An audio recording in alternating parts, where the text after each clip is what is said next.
Representative Dush. Thank you, Chairman, and I want to thank Chris and the team. You guys did a great job, and also the department for providing the information. One thing I did have well, I've got several quick questions. First of all, Secretary, the governor said that he was instituting lean in all departments. Do you have a lean program in place? We do, actually. We over 3-4 months ago, we actually brought on a person, director of business transformation, who's now I was very pleased to see we had the, I think, second highest number, raw number of staff trained now on the lean awareness.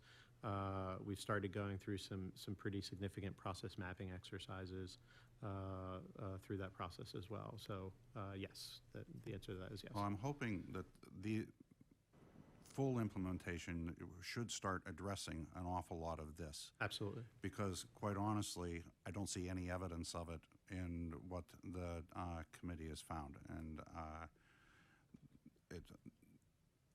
it's a big cause of the lack of the proper management and the evaluative tools in managing the workflow that lean is meant to identify. I see as there's significant evidence of it in this report. Second, you guys have had an increase of 3.6% in staffing over the course of that report. Is that correct? Yeah. Is that? 3.6 increase. Yes. All right.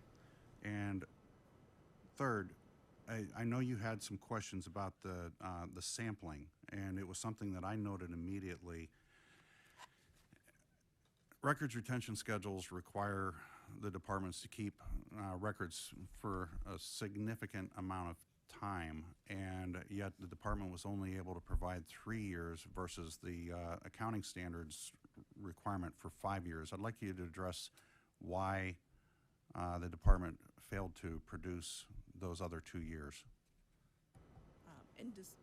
In discussions with the auditors, we talked about what he needed to use the data for, not the files that were available.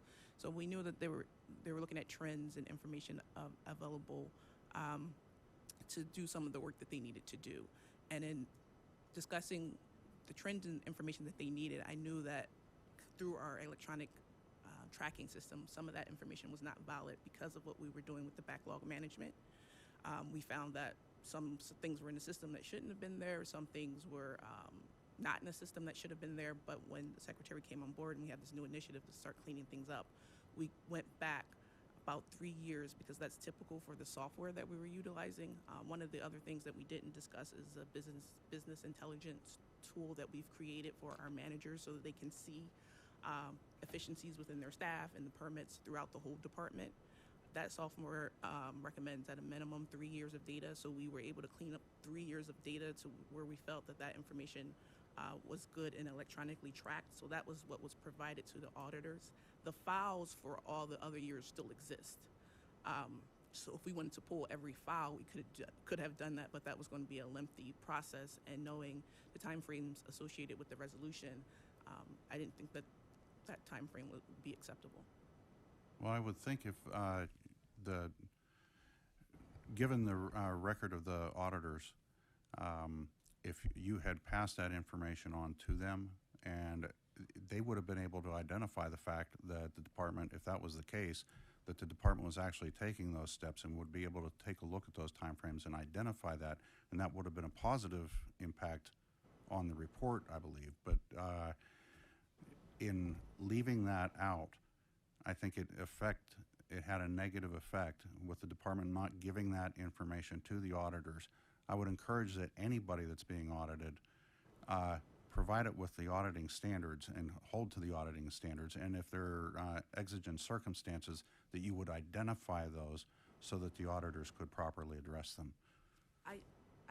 Maybe I didn't do it in the right format, but I thought I had relayed that information to Chris and his staff. The information that was related to us was that data going back more than 3 years, that the department did not have confidence in that data. That's exactly what was related to us. And so that makes it, for our purposes, if the department itself doesn't have confidence in the data, we can't use that.